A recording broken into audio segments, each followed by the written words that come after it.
Well, I think we'll go ahead and get started. Welcome everyone to another installment of our Sustainable Energy Seminar series here at the Wisconsin Energy Institute.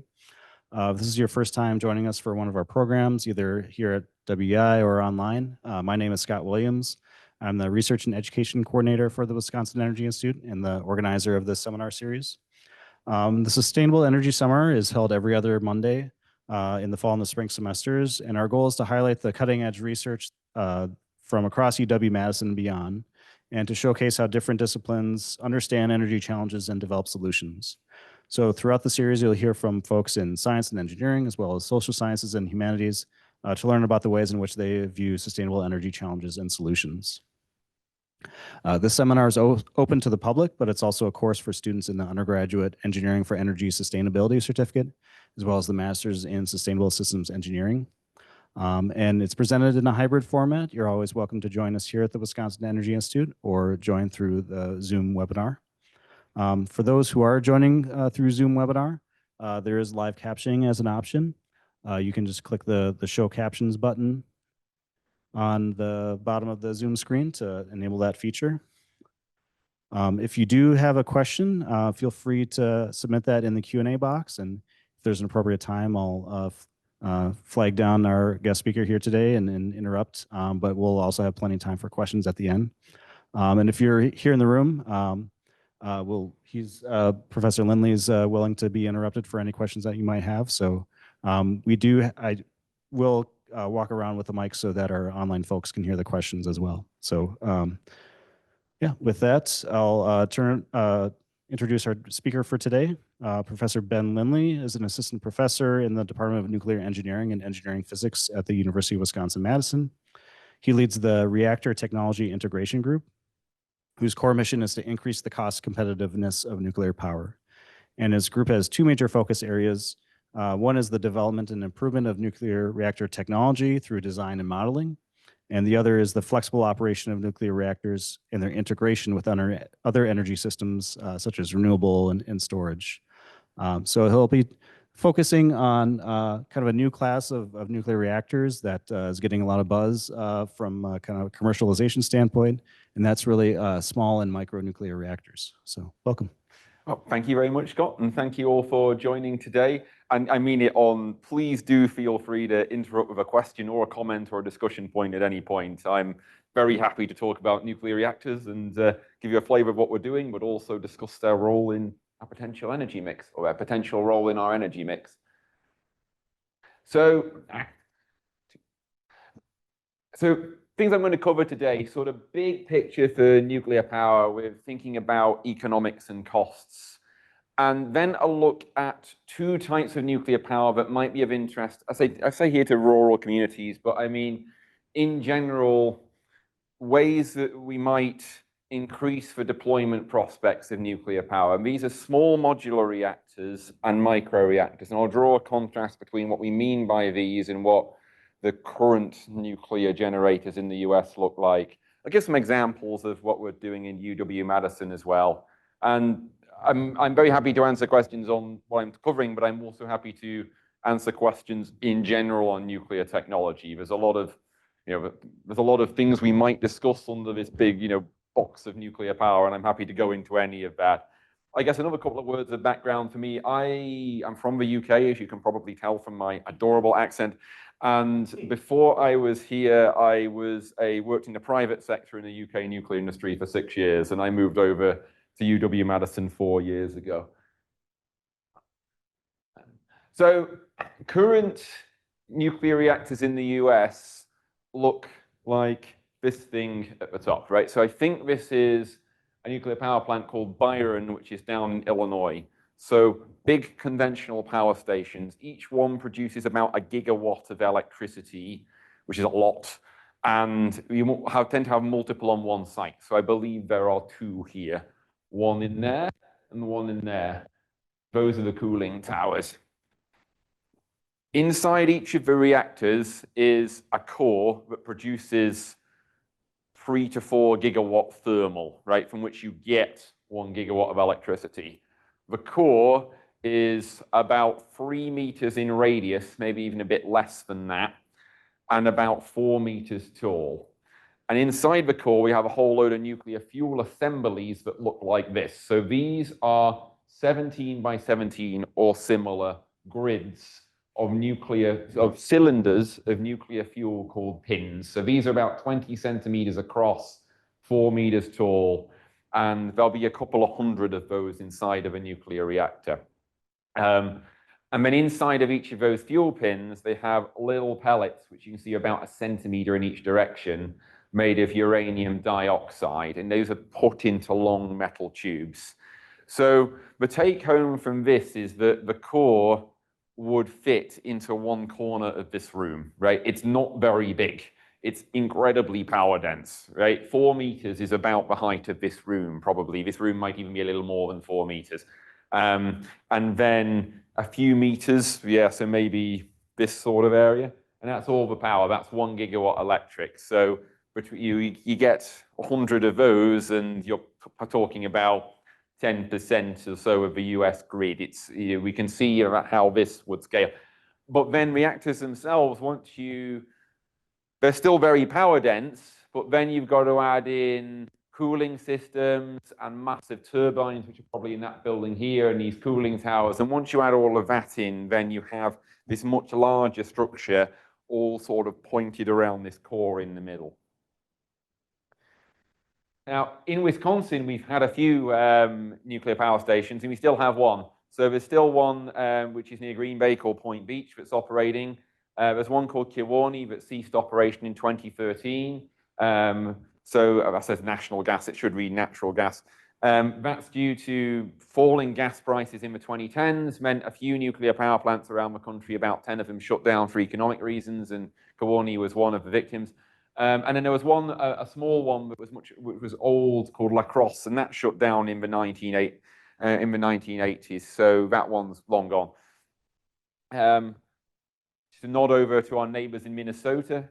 There's 2 nuclear generating stations in the Minneapolis area, one called Prairie Island and one called Monticello.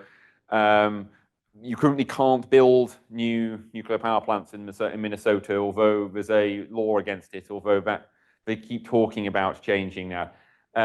Just a couple of other points on our neighbors. So South Dakota doesn't have any. Iowa has one that closed in 2020.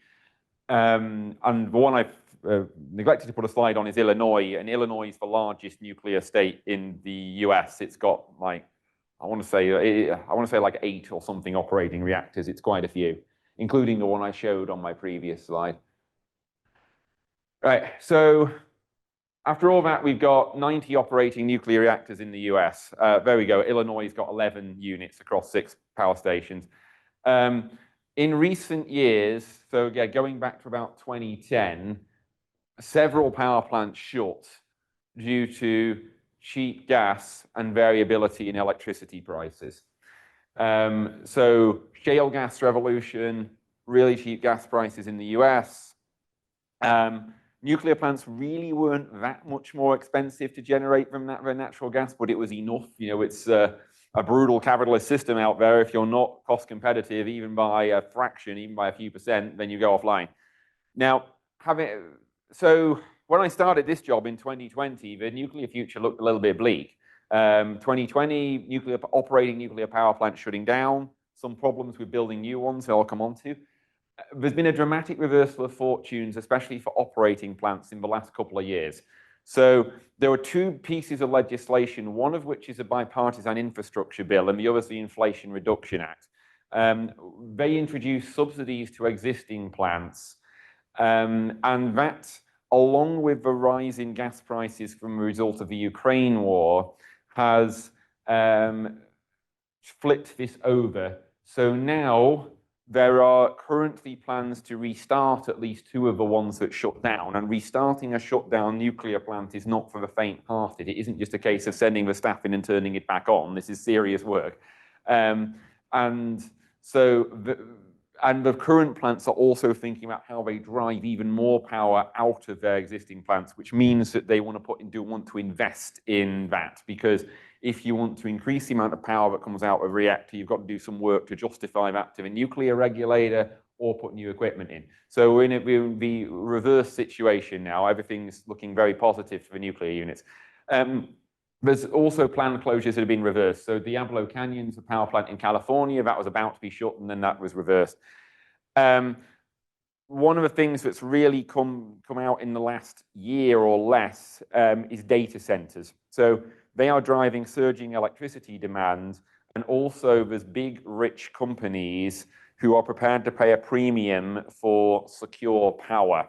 So in the past, I want to say month, there have been 3 major pieces of news, at least for nuclear engineers like me, coming out of this. So these 2 closed power plants are being reopened. One of them is with Microsoft funding, and they signed, I think, a $14 billion power purchase agreement to reopen a unit at 3 Mile Island. And in pretty much the past 2 weeks, Amazon and Google both announced serious investment into a new generation of nuclear reactors. In the case of Amazon, it was funding directly the technology to a tune of $500 million. So again, serious money going into trying to get nuclear going again. On top of that, there is a widespread emphasis at the federal level on energy security, which means that this is one of the issues that the parties actually agree on. Miracle. So both the Democrats and the Republicans are pro-nuclear energy and pass legislation and fund R&D in the nuclear space. So seems like a great outlook for nuclear energy. Now, this slide, I didn't make it. It's from the US Energy Information Administration, so a body that predicts what the future of energy is going to look like. This slide's a few years old now, but fundamentally hasn't changed that much over the past few years. So despite all of that positive news I mentioned, if we wanted to go and predict what energy is going to look like in 2050, according to the central projection body in the US, they reckon nuclear is going to stay basically flat. So we'll have this much nuclear today, and it will stay about at this level out till 2050. And that's essentially saying we're not going to build anything new. We're going to keep operating everything that we've already got. Now, there's those material announcements I talked about that will make that number tick up a little bit, but not much in the grand scheme of things. The US central electricity generation case says, hey, we're going to have modest electricity growth. Natural gas is going to grow a little bit in terms of amount, stay pretty much constant in terms of fraction. And the growth in electricity is mostly going to be powered by significantly more renewables. So as things stand today, if we look at big picture around the country, renewables are surging in terms of putting generating assets on the grid, and nuclear is still not there. And what's driving this fundamentally is price issues of new nuclear power stations. So this is cost of electricity from a fairly neutral source called Lazard, which compares the price of different types of energy. And so what we have up here is renewable energy, various types of renewable energy, and then down here we have 2 types of gas, coal and nuclear. Now this number, this low one, is today's power plants. So the ones that we're already operating them, we've paid for them, we built the power plant, and now we just got to keep going. The problem here for nuclear is that basically all of the cost is building the power plant. Right? The fuel is close to free. Operating it costs some money. You need quite a lot of staff to operate a nuclear reactor, but it's not like gas or coal where you have to pay for a whole load of fuel. But the problem is that building a reactor is very expensive in the first place, and it takes time. And if you're building something that takes a long time, you have to borrow money in order to build it or finance it off your company's balance sheet. And that money has an opportunity cost, which causes interest rate problems, which brings it up. There's one new power plant in the US built, which came online finally, I think earlier this year, called Vogtle. That was very late, and it came out somewhere in the middle of this. Now we compare that to utility scale photovoltaic, it's about there. So today's nuclear power plants are the ones that already operate, they're cost competitive. The next generation of them, so to build new nuclear reactors at the moment, they're a lot more expensive. Now, one of the things that nuclear engineers grumble about is these technologies get an effective subsidy. And the subsidy is that they can generate whenever they want, from on off and on the grid, and that introduces costs into the energy system that renewable generators don't have to bear, which is true. But those system costs might take you to about here, and you'd still be significantly cheaper than building a new nuclear power plant based on today's construction numbers. So to talk a little bit more about what I mean by variability. So with renewables are great. I love renewables. I think we should totally build more of them. However, when we put renewables onto the grid, they generate at certain times of day, depending on whether the wind's blowing, depending on whether the sun's shining. This is exemplified by solar that comes online in the middle of the day and then goes offline in the evening. There's also a peaking load in the evening when people come home from work. And there's also, if you're in a hot part of the country, which is also the sort of places where solar is deployed, the AC load becomes a lot higher about 4 o'clock, 5 o'clock. People come home from work, and also that's when the peak temperature in the day is offset from the peak sun during the day. Now, what's plotted here is what's called the net load curve, and I think this is for California, and it's starting at 2012 and going down to 2020. Now, this is how much electricity demand there was minus what the renewables were doing, right? So back in 2012, it's sort of flat, and then you've got a peak in the evening. Right? Peaks about here in the evening. Now, by 2020, as more and more solar was putting on the grid, you've got this big dip in electricity prices in the middle of the day. Now, that's a bit of a problem for nuclear power, because really, once you built a nuclear power plant, you want to just operate it all the time. You've already built it. You've got to pay the staff, regardless of whether a power plant's switched on or not, and the fuel is virtually free. So this was one of the things that was pushing nuclear power plants off the grid back in the 2010s. And this has a cost that gets passed on to all the other generators on the grid. You also need things like storage, so you need batteries, and you also need to connect renewables that will be in more distributed situation.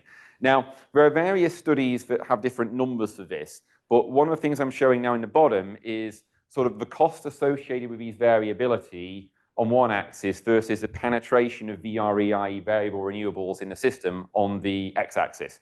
And what we're saying is that the more variable renewables we have in the system, the more volatile power prices are, and the more this has a sort of implicit cost, right?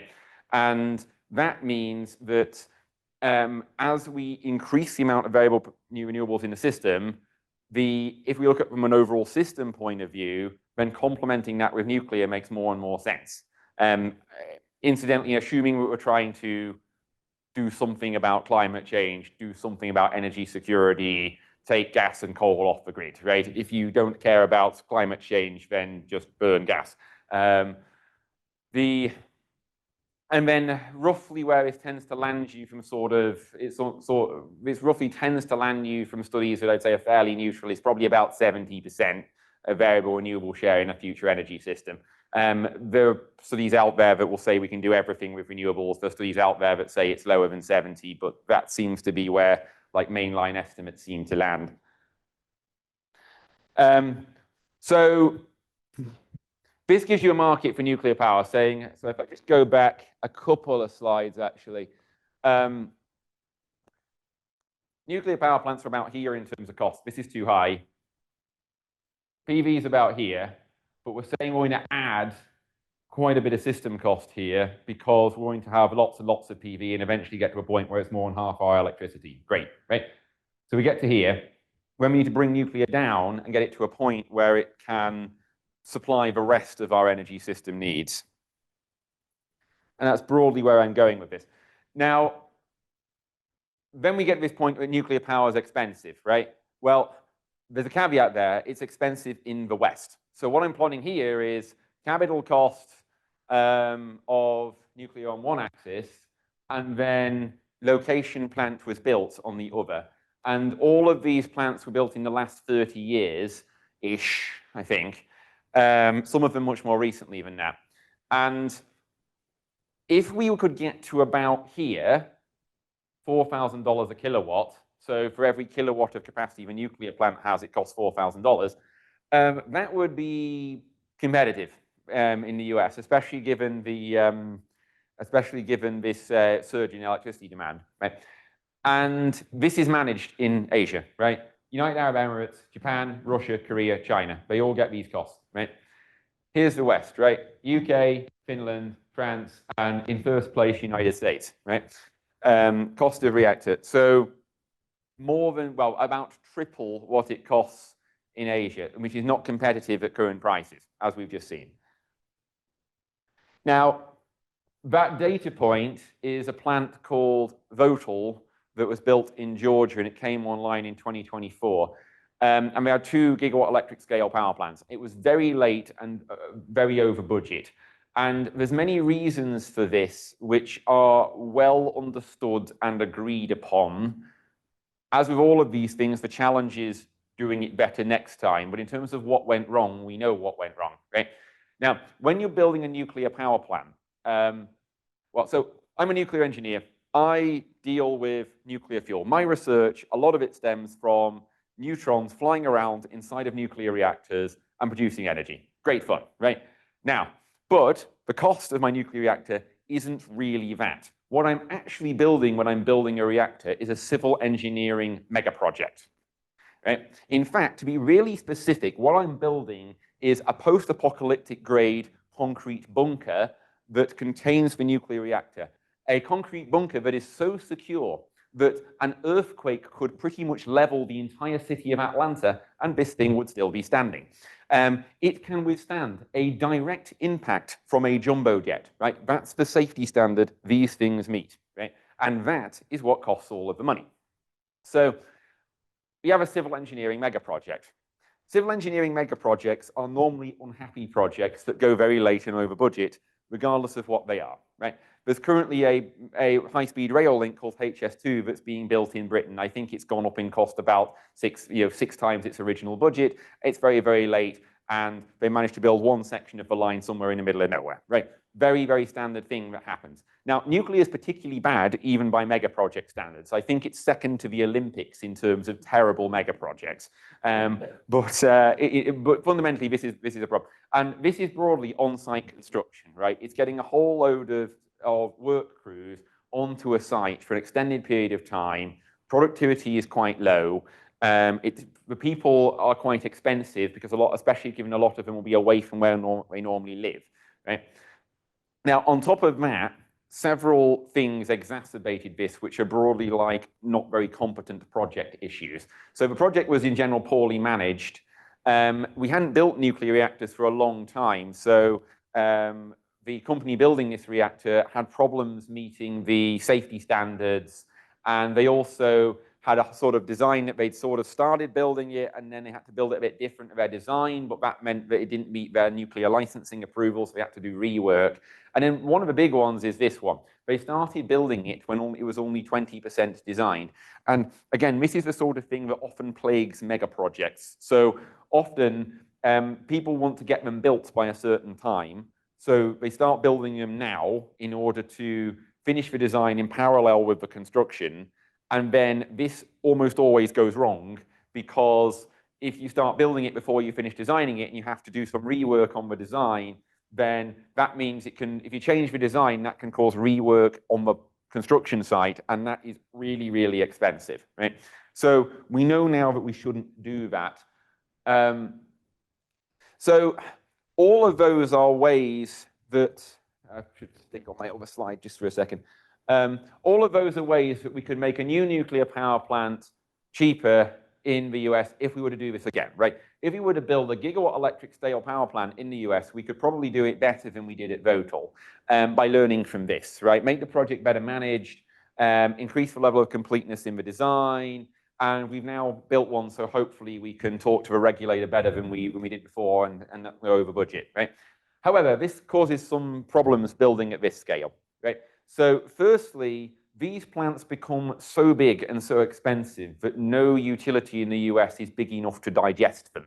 So this project was, I think, $24 billion, right? Utilities in the US are relatively fragmented and don't have the balance sheets to support those. And you'll get to the point where you're betting the whole company on it if you build one. In fact, the designer of this power plant bet the company and lost on this. They built these ones in Georgia and we're building another two in South Carolina. The company went bankrupt. They're still around and restructured now, but they went bankrupt, and then one of their projects was mothballed, and the head of a project ended up in jail. So, these become very risky projects, and there's not necessarily the appetite to take that risk. They also become so big that it's intrinsically difficult to manage them properly, right? Project poorly managed. And so, like any mega project, it becomes difficult to deliver them on time and on budget. And again, I apologize for jumping around, but I do want to skip back to here, right?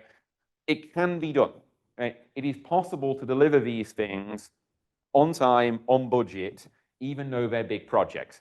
In Asia, there are some intrinsic advantages. The biggest is that they've been doing it over and over again, right? In China, they have a sequence of building reactors and build new ones every year. So at that point, everyone knows how it's done. This latest data point in France is terrible. But when France built its current fleet of nuclear reactors back in the 70s, I think, they did an incredible job of it because they built the same thing over and over again and got really good at it. But say in France, they have a state electricity generator. Is that a question?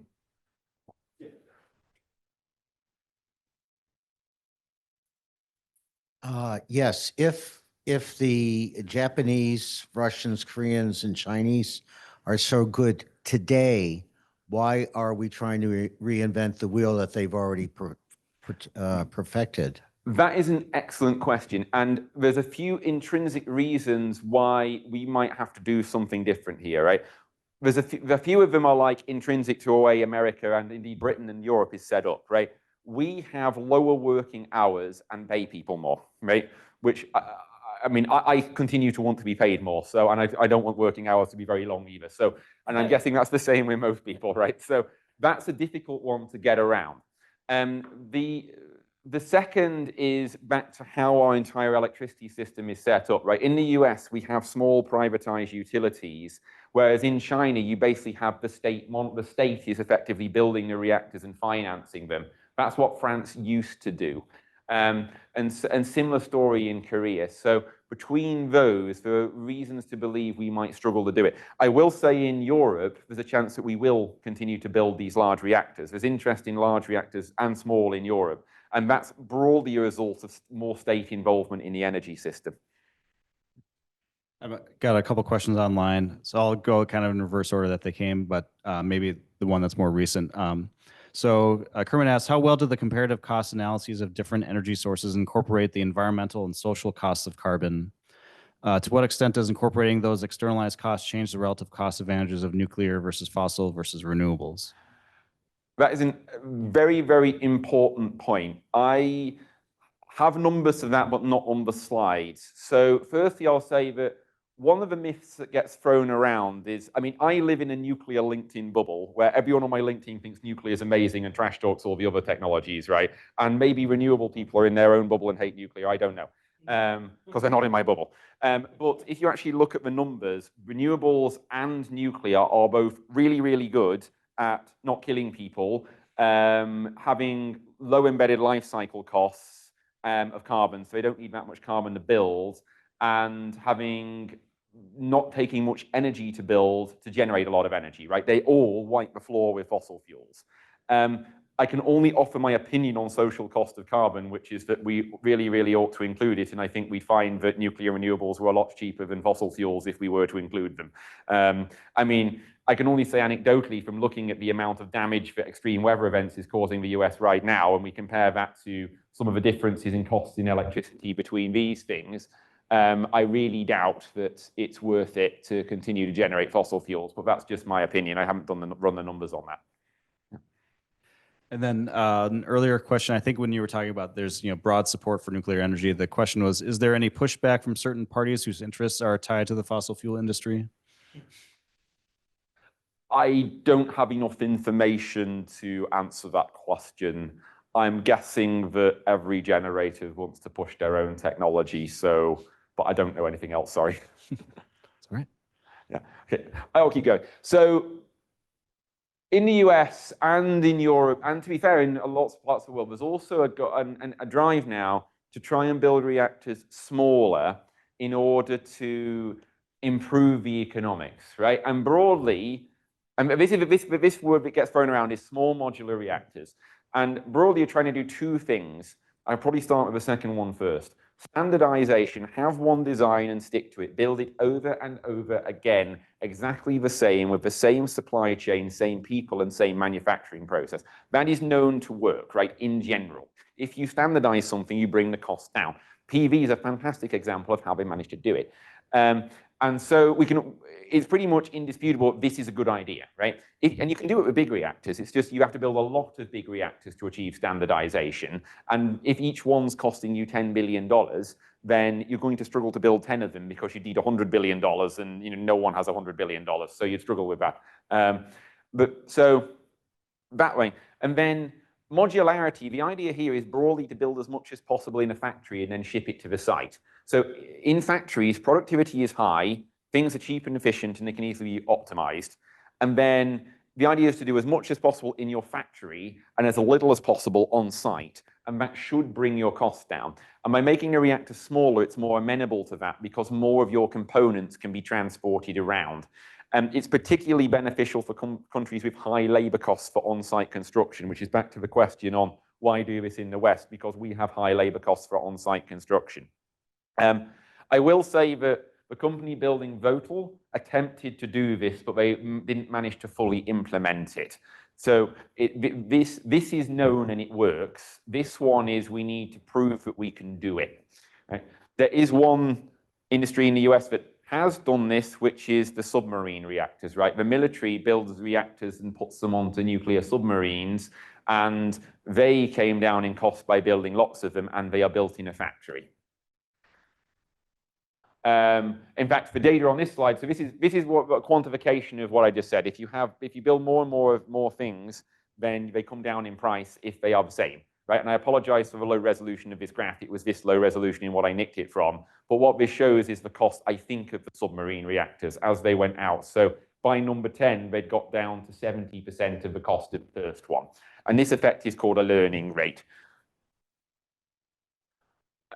So when well implemented, we can do that with big reactors, right? But in the West, we don't have a level of state intervention required to do that, right? It requires the state to take control of the energy system and make very large investments.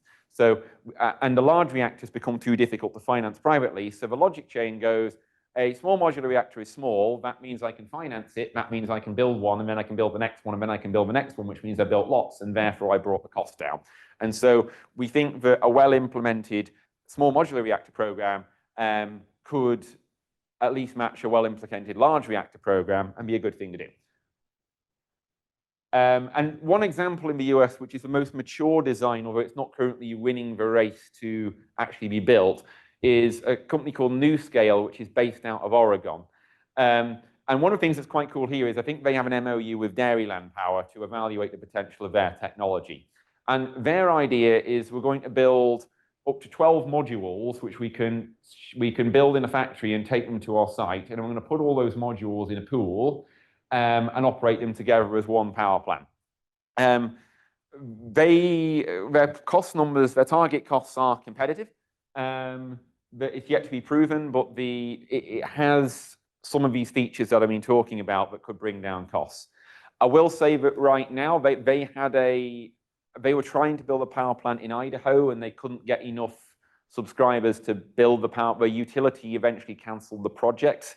That was probably around risk in that project, and a couple of NuScale's competitors seem to be having better luck at the moment. But whether that's borne out or not, I'm not sure. And certainly what they're doing is an interesting idea. And one of the cool things that NuScale did was they managed to effectively get rid of the emergency planning zone around their reactor. So for a reactor today, the big ones, there's a 10-mile zone around it, which you have emergency procedures, right? So in principle, if there's a bad accident, you might have to evacuate it. Never happened in the US. The two notorious ones that everyone's heard of are Fukushima and Chernobyl. Now, I know this is very easy for a nuclear engineer to say. I would say there's very specific reasons why we wouldn't get these in the US. So so in Fukushima, they had three things that really came together to make this happen. One of them was they had this absolutely massive tsunami, which also destroyed all their other flood defenses, which killed a lot more people than Fukushima did. The second thing was that the reactor was really old. It was one of the oldest they've got. And the third thing was a clear failure to plan for the tsunami at the reactor, right? Broadly because the Japanese regulator wasn't sufficiently independent of a power plant operator. In America, the regulator is sufficiently independent to keep an eye on the power plant operators. Chernobyl is a very poor design that was operated beyond recklessly, like suicidally. But traditionally, we have this 10-mile emergency planning zone, right? Now, NuScale managed to convince the US nuclear regulator, who are not easily convinced, that their reactor was safe enough that they could bring down that planning zone to the site boundary. And they have more conservatism in their design. They got a simple design, and they got these smaller reactors. And so then they can say, right, we've got no significant risk of radiation exposure, so there's no circumstance where you would need to have these evacuations. And in my opinion anyway, I mean, fundamentally it's for whoever's hosting the reactors to decide if they care. It's quite an attractive feature of these small modular reactors. And NuScale have set this bar, and hopefully others will follow them in building reactors that don't need those emergency planning zones. And that's a nice thing from hosting in a community's point of view. Okay, and now I'm going to just digress into some of our research, since I meant to talk about that as well. So we have some research where we're working with NuScale, and this is broadly around how we flexibly operate this power plant to meet variations in supply and demand. And we've already seen that we might want to operate flexibly to manage variations in supply and demand. And the sort of thing that a NuScale plant can do is provide what's called ancillary services into the grid, which is basically to provide the capability to ramp up or down if the grid needs it to ramp up or down on various timescales. And what we did that's new here was having multiple units. So NuScale has 12 little modules operating as one power plant. And we are looking at how to operate those 12 so they're doing different things in order to optimally meet a set of circumstances and maximize revenue while providing the grid services. So that's the sort of thing that my group get up to. And this is all computer models, and we're using Python, and we're making optimization models to do all of this. The other thing we're doing in flexible operation is looking at integrating energy storage, and we're looking at a couple of systems here. So there's one type of solar power that includes integrated energy storage, thermal energy storage already, right? So we all know about batteries. There's another way of storing energy, which is that if you generate heat, like a nuclear reactor does, then you don't necessarily need to turn that heat into electricity right now. You could wait, and you can wait until you need it.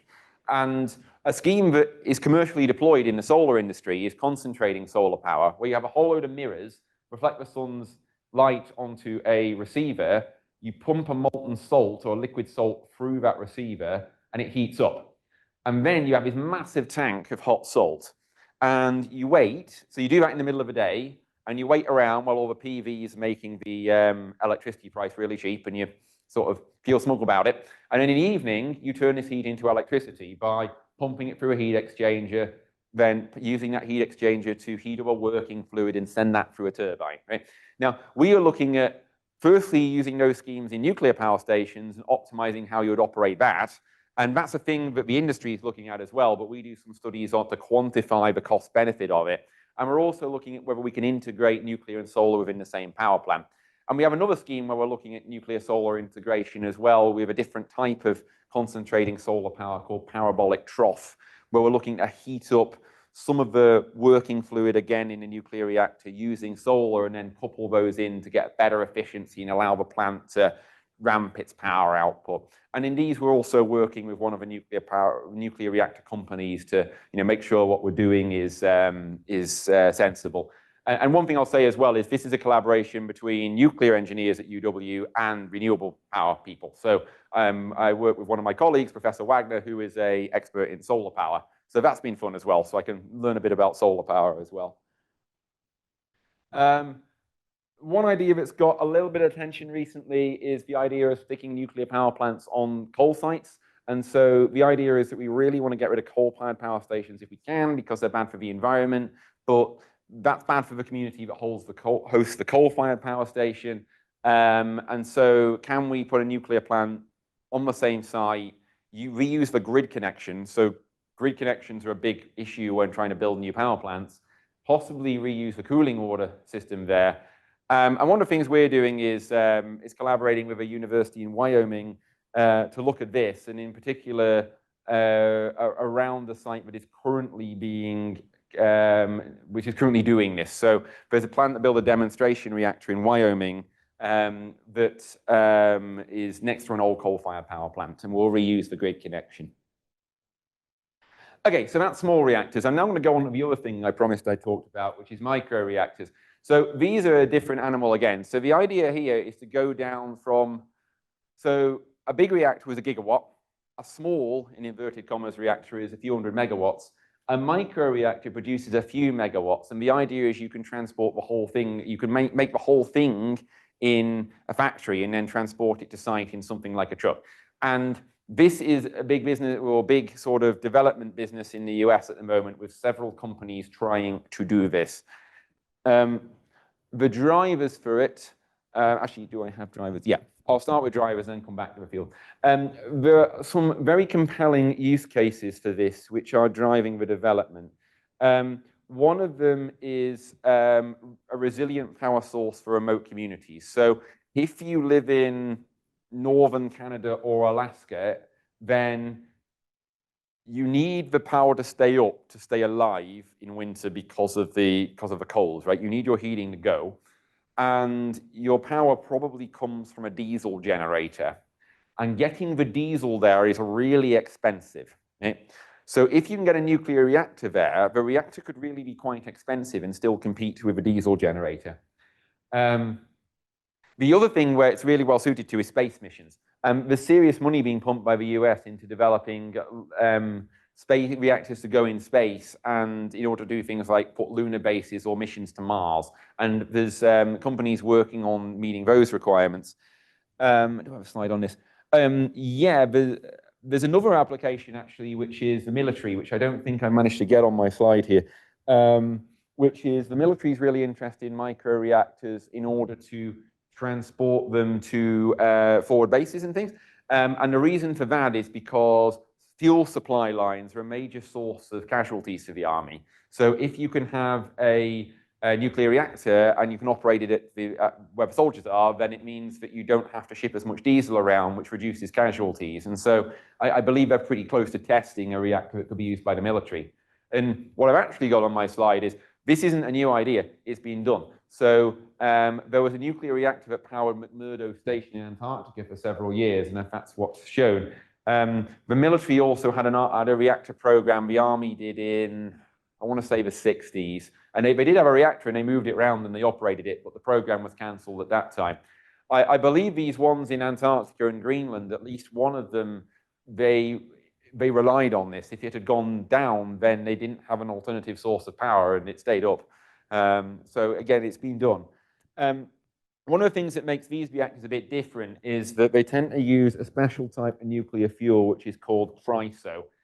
And what this is a bit like nuclear rocky road. You get a graphite matrix and you embed little particles of uranium dioxide coated in stuff into it. Now that's really zoomed in. It's like a millimeter across. And the reason to do that is that it's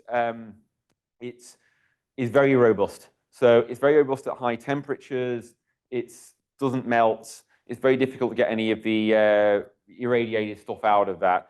And so that's really nice if you're trying to have a reactor that's quite small and quite simplified.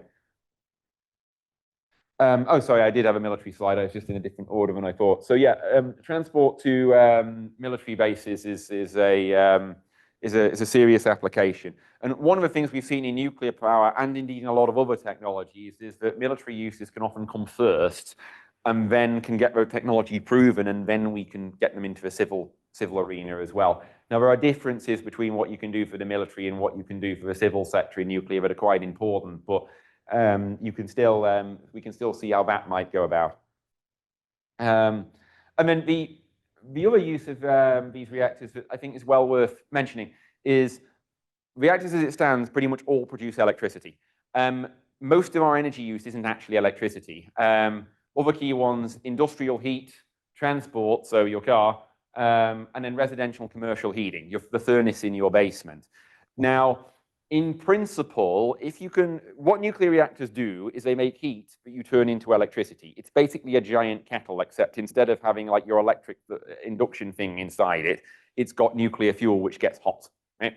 Now, if we can use that heat directly, then in principle, there should be a big value proposition there, because as we all know from our energy bills, heat is cheaper than electricity, broadly because you can't convert heat to electricity with perfect efficiency. So we can look at these as potential sectors for nuclear. The big one here is the industrial heat sector. So they need heat, and they need to heat steam up to temperatures of, I'm going to work in Celsius, guys. Sorry, I can't do Fahrenheit. It's going to be something like anything from 200 degrees Celsius to 700 degrees Celsius, depending on the application. And so the serious interest from both the industrial user and from the nuclear generators on meeting that application. The other thing, and our group does some of this, let me see if I got a slide, I do not. Our group does some of this, is on district heating. So the campus has a heating system where we use gas to heat up steam, and then we pass the steam through all of our buildings, right? That same system is also used to cool the buildings in summer using steam-driven chillers. So that is a potential system where we could swap out the fossil fuel generator, the gas plant, and stick a nuclear reactor in. It could do it, right? There are other district heating networks around. Finland is seriously looking at nuclearizing its district heating network. So countries like Finland and also in Eastern Europe, Russia, they have much more extensive district heating networks than we do. We have quite a few, but they have more. And nuclear district heating has been done and is done already in practice. There are nuclear reactors in, say, I think it's Lithuania, for example, that they produce some electricity, but then use the waste heat or the lower temperature heat to heat the communities up. I'm going to just skip a few of these things. There's one of the things that we're looking at as well is the idea of a nuclear on a microgrid for a rural community, right? So these reactors get really small. They get down to a few megawatt electric. So we start asking questions like, if we wanted to try and get away with not using a grid connection, or we only had a small connection, could nuclear complement renewables? Now, from a point of view of which one of these is more expensive, well, in fact, I think I will just quickly go through this. I've just about got time. So suppose we started with, we start with our grid connection, then we say, hey, we want to have a microgrid. Let's generate our own electricity. We can own it. It's affordable. So we can imagine sticking some wind turbines on. Those are still variable, so we're still going to need our grid connection. Then we can imagine sticking some battery storage in or some sort of way of managing demand. But that's probably not enough. So we'd still need a grid connection, or we could go to like a massive battery. But at that point, it's probably pretty expensive. So one of the things that we look at in my group is, can we stick in a nuclear reactor into these sorts of systems? Can you, at a small scale, have one of these micro reactors, and then some renewables, and then some energy storage, and couple it all together? And some work one of my students did was to go around the US and say, depending on your local renewable resources, how much does the micro reactor have to cost for it, or how low must the cost be before that might become sensible? And he looked at that both in isolation and if we still have a little bit of a grid connection. And what's going on this graph is the yellower the point, the more competitive it is to stick a nuclear reactor in there, right? And the bluer it is, the less. So the Great Plains, really windy, right? And then other areas, lots of solar. So the sort of areas that this can work, in principle, unsurprisingly, Alaska, so there's a couple of data points there for Alaska. They don't have very good renewable resources. And also places that aren't that windy and aren't that sunny. So some places in the northwest and the northeast. And so that's another area that we've been looking at. Another thing we're beginning to look at now is, so I've shown these microreactors, and there's this idea that you can ship it out in an ISO container, and it's on a truck and you just plug it in and off you go. As the engineers have done more and more work on this, the concepts have got bigger, right? So what they've started to do is think, okay, well, that thing probably produces a bit too much radiation, so I need to put a building around it. I'll put it inside of a concrete bay, and then I'll put a civil structure around it to protect it from the elements, protect it from snow. And so, so we're beginning to do some work on looking at that problem and to try and understand how to make that building as cheap as we possibly can. There's some ways we can do this, and then so this is a concept from another company saying, well, okay, maybe we can ship the reactor to site. So in a dream world scenario, we have mass production of these reactors. We build little buildings, we ship them to site, and those sites have shared services where you put multiple reactors on. And one of the big ones is trying to knock this jumbo jet case out from a safety case, right? I justify that this is small enough that we don't have to worry about a jumbo jet hitting it because it's too small a target for a jumbo jet, right? If this is like a small building, like the size of your house, how are you going to get a jumbo jet going to hit that? If you can do that, then this is an enormous driver of nuclear cost, right? To get around this, a lot of big reactors start burying their reactors in the ground to avoid the jumbo jet issue, and then they get nerfed by the earthquake issue. So small reactors you can build on the surface could be a lot cheaper. So yeah, what would a microreactor mean to a community? Well, you wouldn't need this emergency planning zone, so that's great. It can be transported to site. In principle, they might need 1 or 2 staff, so maybe jobs, but maybe eventually they're automatic. As ever, that's a double-edged sword, right? The more people it employs, the more expensive it is. So these things are always a two-edged sword. I say it's safe. Well, how safe is it? Well, there's a reactor across the road in there. It's operated by the students. It's about, I say a megawatt. I think it's actually 100 kilowatts. I think it can operate to a megawatt. And the students operate it. So we can build small reactors that are really quite safe, right? And I think that's going to me to my conclusion slide. So there's two flavors of nuclear energy that could be of interest, say for rural communities, but also in general to bring down costs. One of them is loosely classed as small, so that's between about 50 and 500 megawatt electric. That is targeting being grid competitive on cost, right? And the project size would be between 100 million and $1 billion if they get it right, right? So these are still expensive reactors from a point of view of like raw capital cost. Per megawatt, they could be pretty good, but they're still in this cost bracket. There's also the idea of going down again and trying to bring it from, say, anything from 5 to 20 megawatt electric. Those are in the near term for special purposes. There's a dream that we could get it to be used from as a more of a commercial product as well. At the moment, there's probably issues on cost here. The project size comes down, though. Things that we can imagine building these things for 50 million. Still a spare chunk of change, but a lot cheaper in a big reactor. So I think that is all I've got. So I'm happy to take any questions. All right, thank you.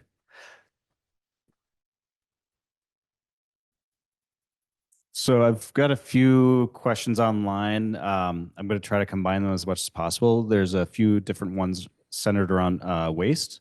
And so can you comment on sort of relative advantages or disadvantages of small and micronuclear reactors when it comes to waste, as well as sort of the cost of storing that waste? Right, okay, so yeah, I know waste is probably the elephant in the room I didn't talk about. And I'll start by saying there's a reason I didn't talk about it. I know it's important. I know that people really care about the waste. I don't think this really drives whether we're building new reactors or not. I think this is coming down to cost. And then is waste expensive? Well, it is now, right? So at the moment, you'll see some horrendous figures being bandied around for dealing with all the waste that all the power plants we've had going for the last 50 years have produced. And that's broadly speaking, that looks really expensive now because the can has just been kicked down the road and down the road and down the road and never dealt with. And now there's this problem at the end. If you're building a new reactor, the waste cost is actually pretty low, and the reason is discounting effects. It's the same reason it's a pain to build a nuclear reactor in the first place, but the other way around, right? Building a nuclear reactor is a pain because you've got to start building it before you ever get any electricity out of it. And the building is the expensive bit. But for waste, you don't get that until you've actually generated the electricity. So by discounting effects, it's not actually that expensive.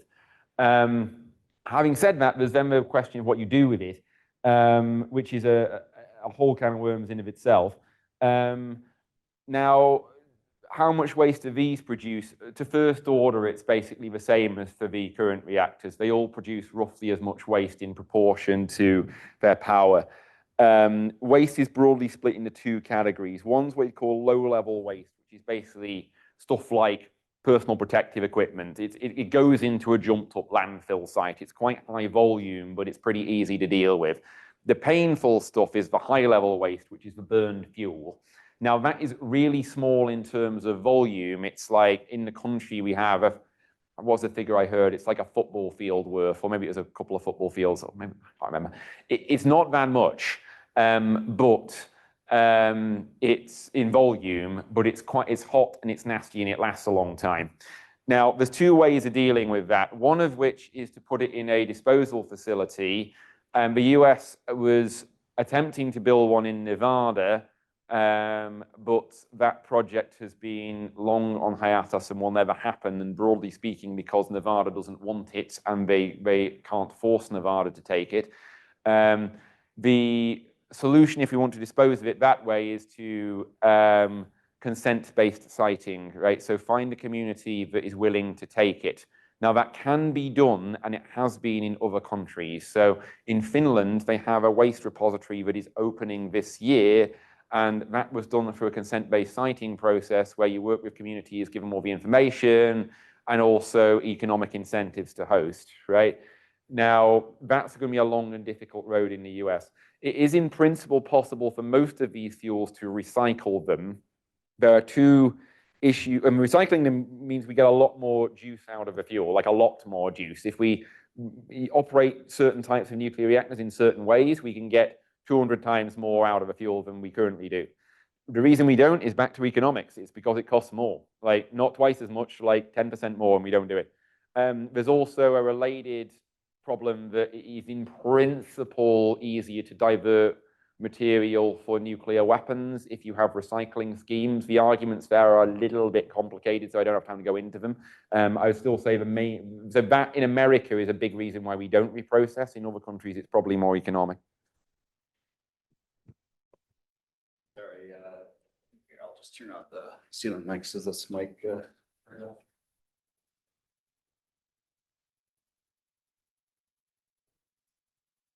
Any questions in the room here?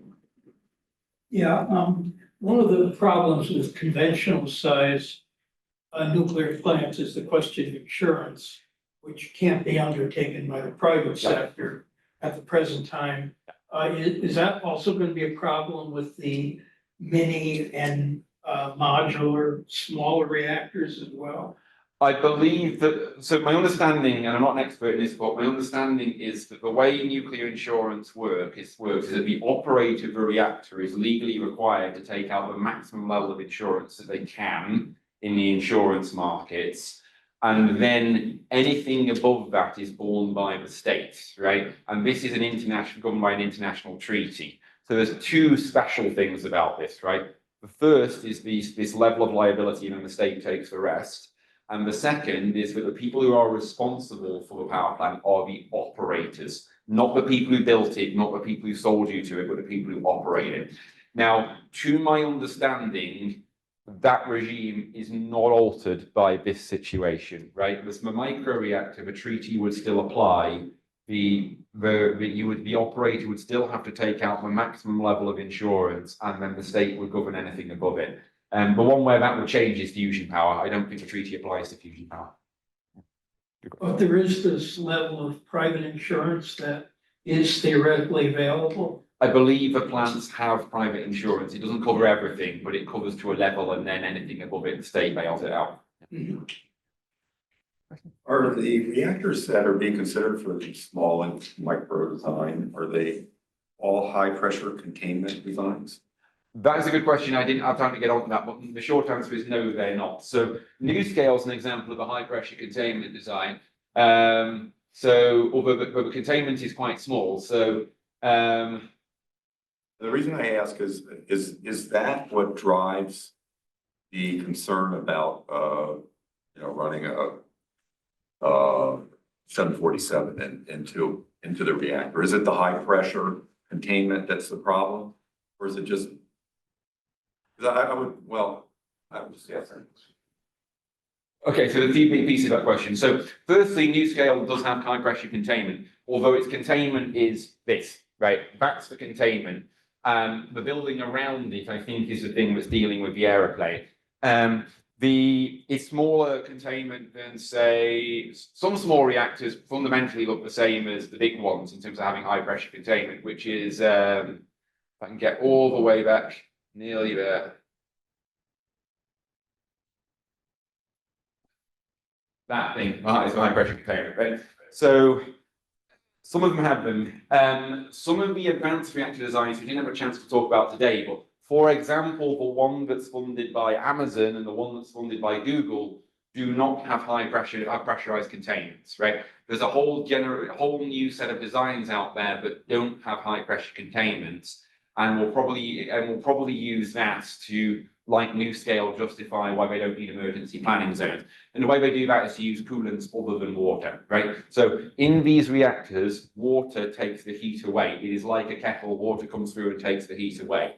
And there's interest in using other coolants like liquid metals or molten salts or pressurized gas to do that. Now, then the argument is, can you reduce, you still have to deal with aircraft hitting you. I do not know if they are using this to justify weakening the containment, but they still have to worry about seismic, and I know a lot of these reactors are still buried in the ground, so I think they're still having to deal with the same issues there. There is certainly an argument that moving away from pressurized containment could make reactors cheaper, right? It is yet to be proven. There are many companies that think they could do it that way, make a reactor with a different coolant that reduces all these pressurized systems, drops the amount of civil engineering works, and gains on cost.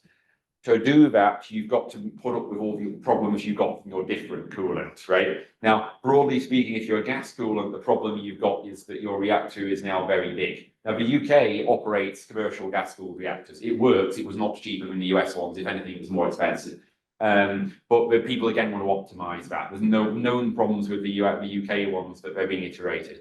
If you're running with a liquid metal or salts, then your first order, your first issue is corrosion, chemical compatibility, in some cases, chemical reactions between stuff. Well, unfortunately, I've got to run. We're a little over time, and I think you have to run as well. But if you email me at spwilliams@wis.edu, I can maybe relay some of those questions, and we can answer them offline. And I'm taking a note of the questions that were asked online that we didn't have time for, and I'll make sure to address those to Professor Mooney. So thank you all for coming, and we'll see you in a couple weeks. I'm happy to take a question now while I'm happy myself.